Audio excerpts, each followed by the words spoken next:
Assalamualaikum warahmatullahi wabarakatuh. Gimana kabarnya teman-teman? Alhamdulillah. Baik, teman-teman, hari ini kita akan belajar tematik. Di sini, Ibu Ama akan menjelaskan tentang manfaat hewan bagi kehidupan manusia. Nah, di sini ada gambar hewan. Jadi, Tuhan menciptakan hewan agar dapat dimanfaatkan oleh manusia. Ada hewan yang dipelihara untuk digunakan tenaganya. Ada juga yang diternakan untuk diambil daging, kulit, telur, susu, dan tulangnya. Ada pula hewan buas yang hidup di alam bebas. Menjadi kewajiban kita semua untuk menjaga dan melestarikan hewan sebagai ungkapan rasa syukur kita kepada Tuhan.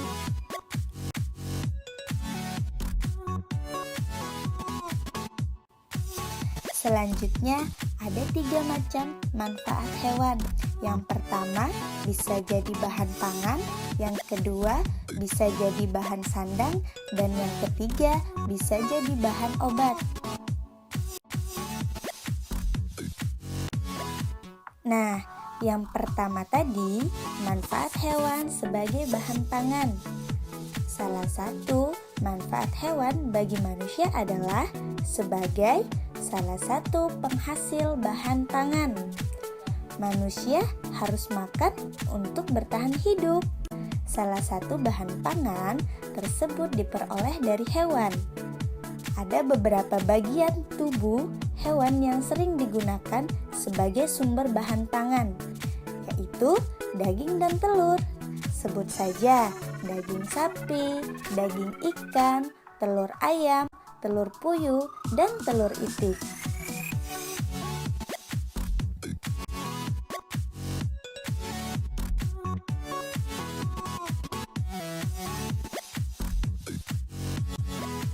Yang kedua, manfaat hewan sebagai bahan sandang. Pakaian atau sandang merupakan salah satu kebutuhan pokok bagi manusia. Sebagai bahan sandang yang dipakai oleh manusia berasal dari hewan. Adapun beberapa jenis bahan baku sandang yang berasal dari beberapa jenis pengelompokan hewan. Yang pertama, pakaian dari bahan wol berasal dari bulu domba. Yang kedua, bahan pakaian sutra berasal dari ulat sutra.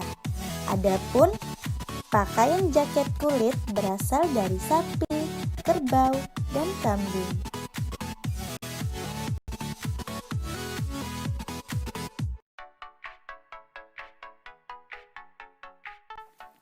Yang ketiga atau yang terakhir yaitu manfaat hewan sebagai bahan obat.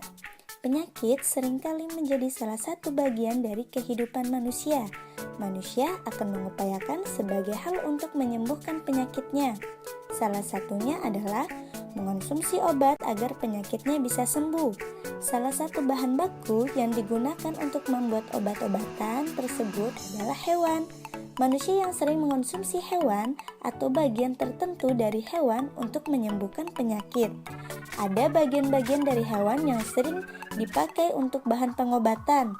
Yang pertama, cacing tanah sering digunakan untuk obat penyakit tipus. Yang kedua, siput laut atau timun laut sering diambil ekstraknya untuk pengobatan penyakit diabetes. Yang ketiga, minyak ikan juga sering digunakan untuk bahan tambahan nutrisi untuk meningkatkan perkembangan otak anak.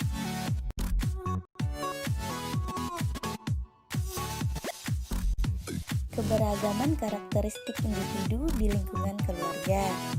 Di dalam keluarga biasanya terdapat ayah, ibu, dan anak-anak. Setiap manusia memiliki keunikan atau ciri khas masing-masing yang membedakan dengan orang lain.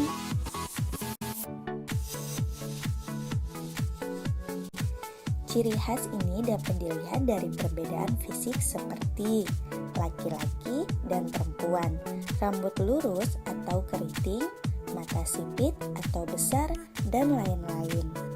Keunikan dan kemampuan yang kita miliki merupakan anugerah dari Tuhan yang harus kita syukuri. contoh keberagaman di rumah yaitu perbedaan makanan kesukaan. Perbedaan yang ada sebaiknya tidak boleh membuat kita saling bertengkar dan bermusuhan. Yang terakhir yaitu manfaat keberagaman di rumah.